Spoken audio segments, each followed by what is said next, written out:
Welcome back to the channel, everyone. If you love captivating stories about men transforming into women in unique and fascinating ways, then be sure to subscribe and give this video a thumbs up. Now, let's jump right into today's tale. From the moment he had left their first meeting, he had been consistently present in her life. Not in an overwhelming or suffocating way, but in a steady, persistent manner that made his absence more noticeable than his presence. Like background music, you only notice when it stops playing. Texting her throughout the day, dropping heavy innuendos, flirting shamelessly. But also being genuinely interested in her day, her thoughts, her life. It was this balance that caught Kristin off guard. The way he could transition from suggestive banter to sincere curiosity without missing a beat. "How's the Morgan project coming along?" he'd text, referring to another client her team was working with. "Slowly," she'd reply. "The wife wants minimalist Scandinavian. The husband wants English manor house. I'm designing what can only be described as Viking nobility chic." "Sounds challenging," he'd respond.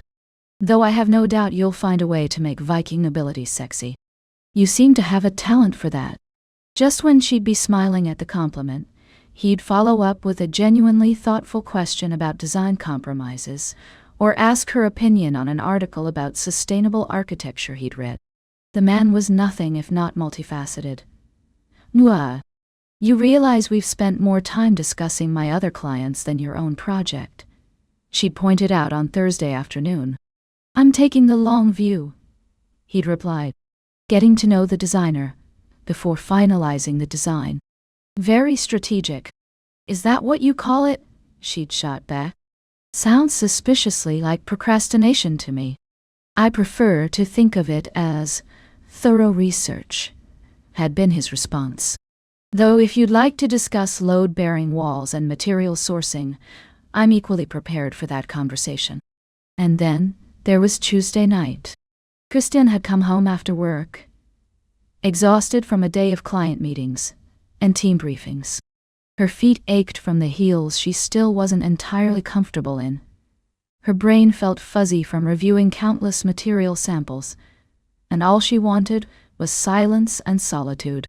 She had changed into her comfiest pajama shorts and tank top, a matched set in soft blue cotton that felt like heaven against her skin after a day in structured business attire. The shorts were shorter than anything Kyle would have worn, the tank more fitted, but they were exactly what her new body found comfortable for lounging. She had curled up on the couch with a bottle of wine, not the cheap stuff Kyle would have grabbed, but a nice Pinot Noir that paired perfectly with the Thai takeout she'd ordered on the way home.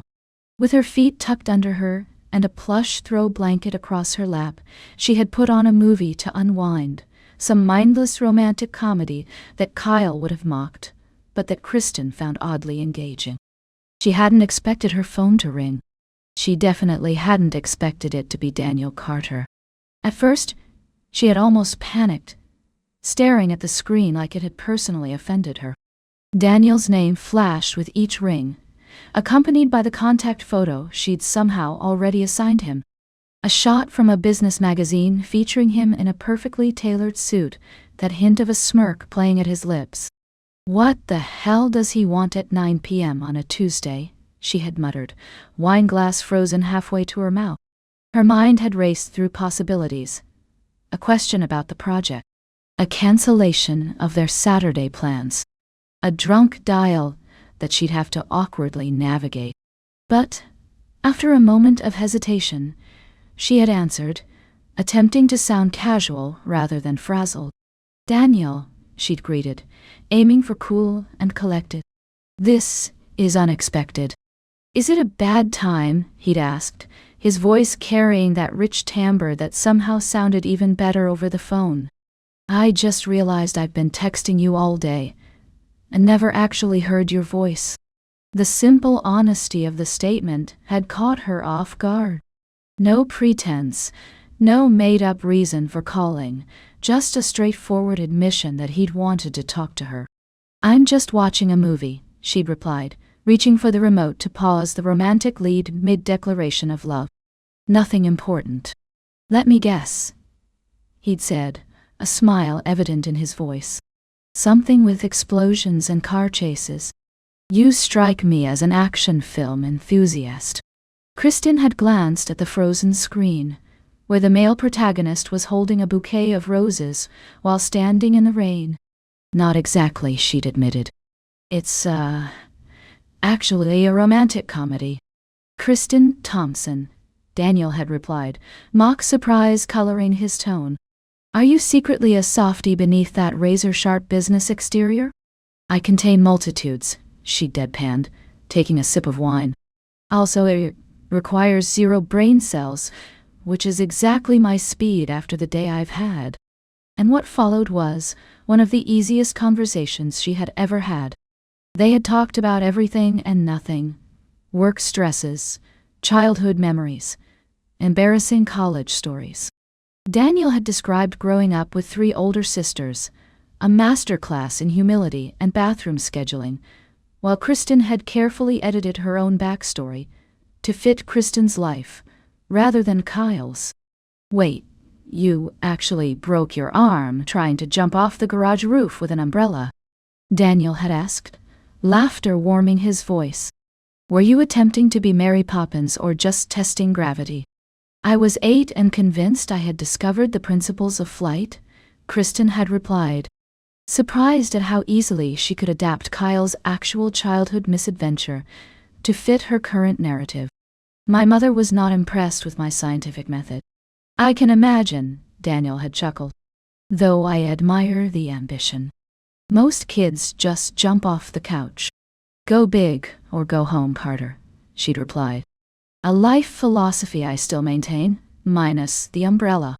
They had talked until 1 a.m., the conversation flowing from casual banter to deep discussions to random nonsense. The movie had long since been forgotten, the wine bottle emptied, and the takeout containers cleared away as hours slipped by unnoticed. They had laughed, shared stories, debated whether pineapple belonged on pizza. Kristin was firmly against it. Daniel was annoyingly neutral. "How can you not have a strong opinion on this?" she demanded. "It's a fundamental question of character. People who like pineapple on pizza cannot be trusted." "I'm adaptable," he'd replied. "I can appreciate tradition while remaining open to innovation. It's what makes me an excellent businessman." "It makes you morally suspect," she'd countered. "Next, you'll tell me you eat your cereal with water instead of milk." "Now that," he'd said with exaggerated seriousness, "would be genuinely depraved." "I have standards, Thompson." The ease of their back and forth had been surprising. Kyle had never been particularly skilled at phone conversations, especially with women, often struggling with awkward silences and missed social cues. But Kristin seemed to have an innate ability to maintain the conversational rhythm, to know when to tease and when to listen, when to challenge and when to concede. "I should let you go," Daniel had finally said, his voice lower, more intimate in the late-night quiet. "Though I could easily talk to you until sunrise. Some of us have morning meetings," Kristin had reminded him, surprised by the hint of reluctance she felt at ending the call. "Not all of us are fancy CEOs who can roll in at noon." "A common misconception," he replied. "I'm actually at the office by 6 most days. But I'd make an exception for a good enough reason." The implication had hung in the air between them, charged with possibility. "Good night, Daniel," she'd said finally, unable to keep the smile from her voice. "Sweet dreams, Kristin," he'd replied, his tone making the simple farewell sound like much more than a casual sign-off. And by the time they had hung up, Kristin had been smiling like an idiot, staring at the ceiling, wondering what the hell was happening to her. The flutter in her stomach, the lingering warmth from their conversation, the way she kept replaying his laugh in her mind. These were all reactions she recognized, but had never experienced from this side before. The next morning he'd texted her a coffee emoji followed by, "Worth the sleep deprivation. Let's do it again sometime." Wednesday evening had brought another call, this one shorter but no less engaging. Thursday night they'd somehow ended up texting about their favorite books until midnight, discovering a shared appreciation for mystery novels and historical biographies. "You have surprisingly good taste for someone who puts quarterback stats on the same level as classic literature," she'd texted. "You have surprisingly strong opinions about literature for someone who refuses to acknowledge pineapple as a legitimate pizza topping," he'd responded. "We all contain contradictions." By Friday, he was sending her coffee shop recommendations near her office, and she was critiquing his tie choice based on the business photo he'd sent from a morning meeting. "Bold pattern choice with that suit," she'd observe. "Though it works on you. Most men couldn't pull it off." "Is that a compliment buried in design critique?" he'd replied. "I'm flattered, Miss Thompson. Your professional opinion means a great deal." "Don't let it go to your head," she'd shot back. "Your suit is still an inch too long in the sleeves." "Noted," had been his response. "Perhaps I need a personal stylist. Any recommendations?" The banter had continued throughout the week, becoming a constant backdrop to her days. She found herself checking her phone more often than necessary, smiling at notifications, and thinking of clever responses while in meetings. So now, as she stood in front of her mirror, getting ready to meet him at the bar, one thought kept playing in her mind. "I'm actually looking forward to this." Not with dread or anxiety, not with the awkward anticipation Kyle might have felt before a date, but with genuine excitement. Somehow, in the span of less than a week, Daniel Carter had managed to slip past her defenses, transforming from an unexpected complication in her already chaotic new life into something she found herself actively wanting. "This is insane," she told her reflection, making a final adjustment to her outfit. "He doesn't even know who you really are." But as her phone buzzed with another text, "Can't wait to see you. Traffic's terrible, but I'd crawl through it if necessary." She couldn't deny the smile that spread across her face. Whatever this was, whatever it might become, she was suddenly surprisingly eager to find out. Kristin grabbed her purse, a sleek black leather crossbody that somehow managed to be both fashionable and practical, and slung it over her shoulder with an easy grace that still surprised her. Kyle would have stuffed his wallet and keys into his jeans pockets without a second thought. Kristin had an entire organizational system inside her designer bag, each item in its designated pocket. She checked the contents one last time. Wallet, keys, phone, a small makeup bag for touch-ups, and after a moment of hesitation, the small protection charm her grandmother had given her earlier that week. "Just a little something for good luck," Gran had said with a wink, pressing the small crystal wrapped in silver wire into her palm. "Though you hardly need more of that. Is this your subtle way of making sure I don't make any hasty decisions tonight?" Kristin had asked, eyebrow raised. Gran had simply smiled enigmatically. "Magic doesn't judge, dear. It simply enhances whatever intentions are already there." Now, her fingers brushed against the charm, feeling the slight pulse of energy that emanated from it. Was it her imagination, or did it actually warm slightly at her touch? She gave herself one last look in the mirror, turning to check her profile and making minute adjustments to her outfit. The red top accentuated the curves she was still getting used to, while the leather jacket added just enough edge to keep the look from being too feminine. The jeans hugged her legs and backside in ways that Kyle would have definitely noticed on a woman, and now, looking at herself, she could understand why.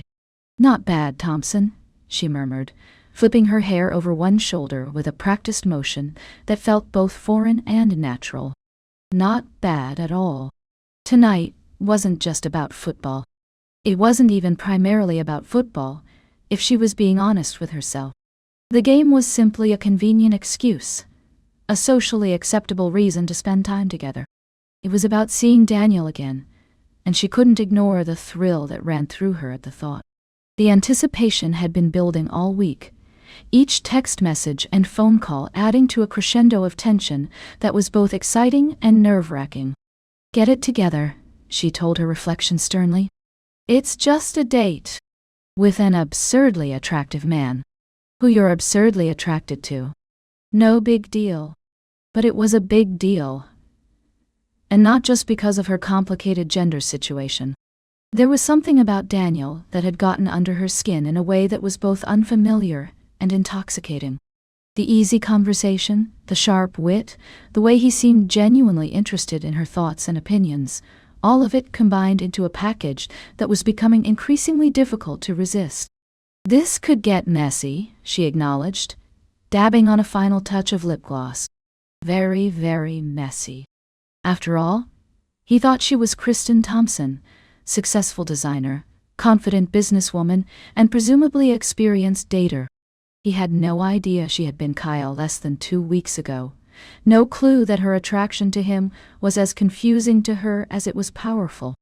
No notion that this entire situation was wrapped in layers of magical complications that would sound insane if she tried to explain them. Her phone chimed with a text notification, downstairs. "No rush, but fair warning. My imagination is running wild about what's taking you so long." Kristin felt her cheeks warm at the implication, even as a smile tugged at her lips. The man was incorrigible.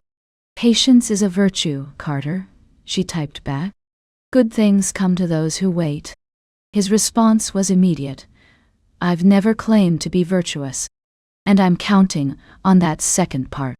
She laughed despite herself, tucking the phone into her purse. The banter between them came so naturally now. The back and forth almost addictive in its rhythm and charge. She took a deep breath, steadying herself for what lay ahead. One evening. Just a few hours watching football, drinking beer, eating wings, normal activities she'd done countless times as Kyle. Except nothing about this was normal, from her body to her attraction to the man waiting downstairs. Kristin smirked at her reflection, channeling a confidence she didn't entirely feel, but was getting better at faking. "You've got this," she told herself. "Just don't do anything stupid." Though what qualified as stupid in this situation was a moving target. Was it stupid to pursue something with Daniel when her entire existence was based on magical deception? Or would it be stupid to deny the strongest connection she'd felt since this whole transformation began? The phone chimed again. "The suspense is killing me, though I suspect the wait will be worth it. Decision time. Stay home and avoid complications, or step into the unknown and see where it leads." As if there had ever really been a choice. Kristin headed out the door, her heels clicking confidently against the hardwood floor as she moved toward the elevator. Each step felt purposeful, decisive, carrying her toward something that might be wonderful or disastrous, or some chaotic combination of both. Game night was about to get very interesting, and she was surprisingly ready for whatever came next.